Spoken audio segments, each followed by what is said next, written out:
Assalamualaikum warahmatullahi wabarakatuh. Halo teman-teman semua, selamat datang di video pembelajaran akuntansi manajemen dengan saya sendiri Safira Wahyu Akmalia dan rekan saya Siva Andini Fatina.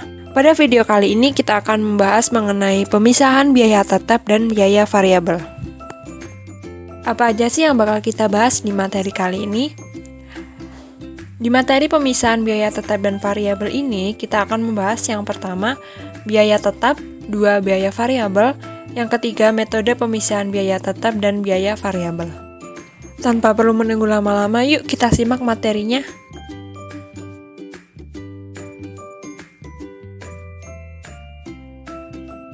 Biaya tetap atau fixed cost adalah biaya yang secara total tetap konstan dalam batas tertentu tanpa memandang tingkat aktivitas. Adapun karakteristik biaya tetap, yang pertama yaitu statis, maksudnya biaya tetap tidak berubah meskipun ada perubahan dalam jumlah produksi atau penjualan. Yang kedua, jangka waktu tetap, artinya biaya tetap umumnya muncul dalam periode waktu tertentu seperti bulanan, triwulan, atau tahunan. Dan yang terakhir yaitu tidak fleksibel, biaya tetap tidak dipengaruhi oleh fluktuasi dalam aktivitas produksi atau penjualan. Selanjutnya, jenis biaya tetap ada 2. Yang pertama, biaya tetap komitmen, biaya yang tidak dapat dikurangi atau dieliminasi. Misalnya, biaya depresiasi gedung, biaya depresiasi mesin, pajak bumi dan bangunan, dan biaya gaji. Lalu yang kedua yaitu biaya tetap diskresionari, biaya tetap yang dapat dikurangi atau dieliminasi oleh manajemen yang timbul dari kebijakan manajemen. Contoh biaya riset dan pengembangan, biaya promosi, biaya program latihan karyawan, dan biaya konsultan. Lalu contoh dari biaya tetap, misalnya sebuah perusahaan membayar $15.000 per bulan untuk menyewa ruang kantor di pusat kota. Jumlah ini tetap sama setiap bulannya karena terlepas dari jumlah yang diproduksi atau dijual.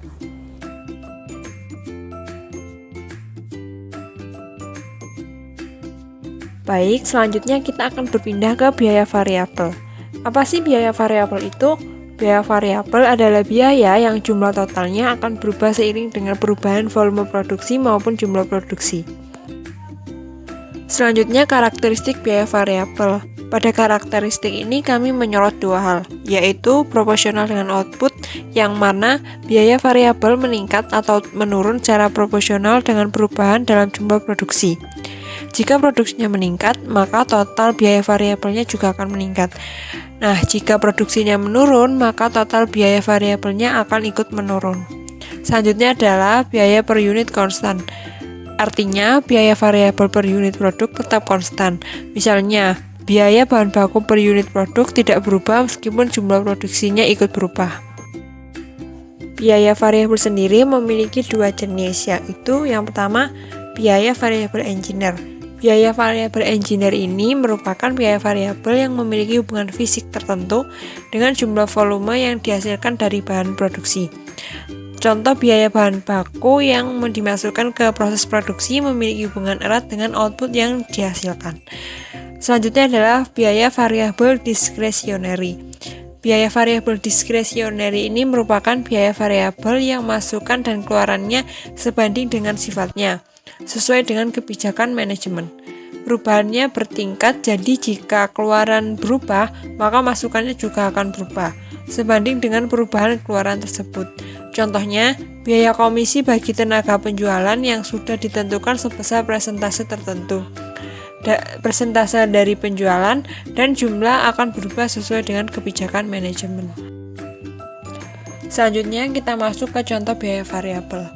Perusahaan wafer ABC setiap bulan secara rutin memproduksi wafer sebanyak 2.000 unit dan biaya variabel yang dikeluarkan per bulan adalah biaya bahan baku sebanyak 8 juta rupiah. Maka bisa diketahui dari perhitungan 8 juta rupiah dibagi 2.000 unit didapati biaya variabel per unitnya adalah 4.000 per unit. Setelah diketahui biaya variabel per unitnya, maka jumlah produksi per bulannya dikali dengan 4.000 sehingga didapati jumlah biaya variabel per bulannya dari bulan pertama 4 juta, bulan kedua 8 juta, dan bulan ketiga 12 juta. Nah, bisa dilihat dari grafik bahwa biaya variabelnya meningkat sesuai dengan banyaknya jumlah produksi yang dihasilkan.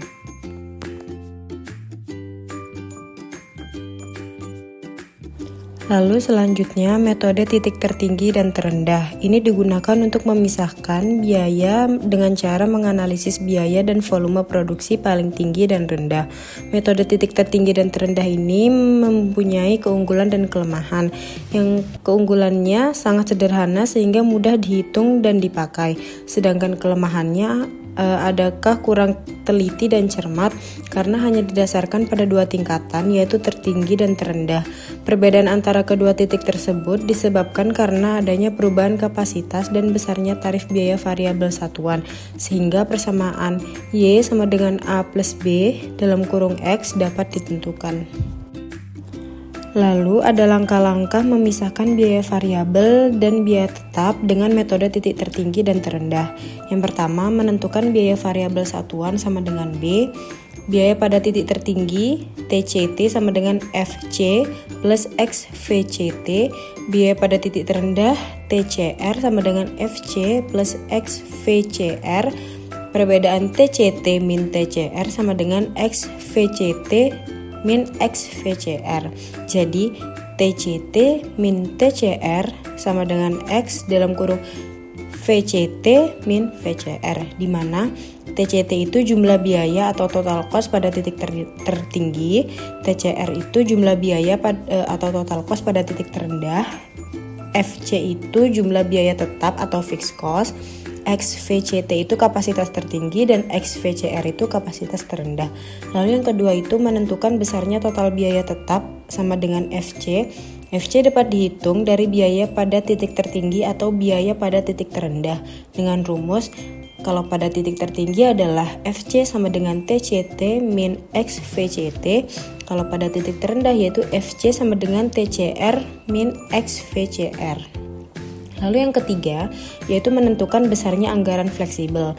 Setelah X dan FC dapat ditentukan, maka besarnya persamaan atau rumus biaya dengan anggaran fleksibel adalah TC sama dengan FC plus XVC.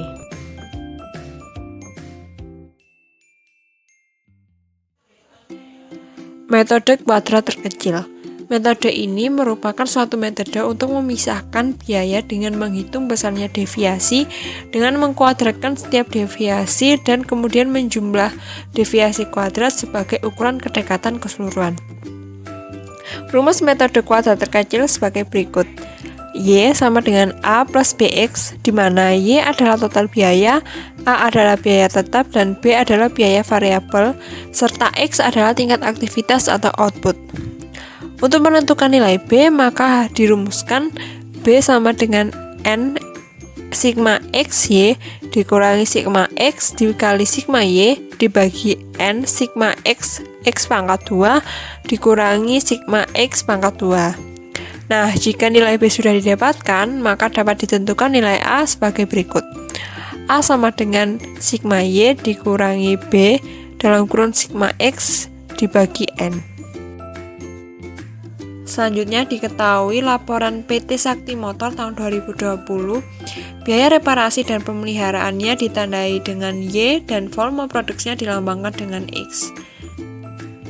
Jumlah biaya reparasi dan pemeliharaan dari bulan Januari sampai Desember dilambangkan oleh sigma X senilai Rp10.845.000 dan volume produksinya dari Januari hingga Desember dilambangkan dengan sigma Y yaitu 88.600. Maka dari itu kita bisa mengetahui sigma XY-nya adalah Rp82.216.500.000 dan sigma X kuadratnya adalah Rp680.780.000.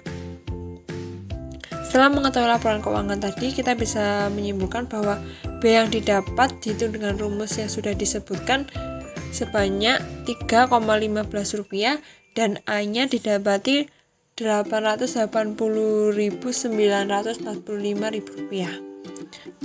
Maka biaya reparasi dan pemulihan tersebut terdiri dari 884,95 ditambah dengan Rp3,15 dikali X. Jadi biaya gaji petugas penjualan terdiri dari biaya tetap 880.495 ditambah dengan 3,15 rupiah dikalikan dengan banyaknya volume yang akan diproduksi nantinya. Sekian pemaparan materi dari kelompok kami mengenai pemisahan biaya tetap dan biaya variabel. Semoga video ini bermanfaat bagi kita semua. Wassalamualaikum warahmatullahi wabarakatuh.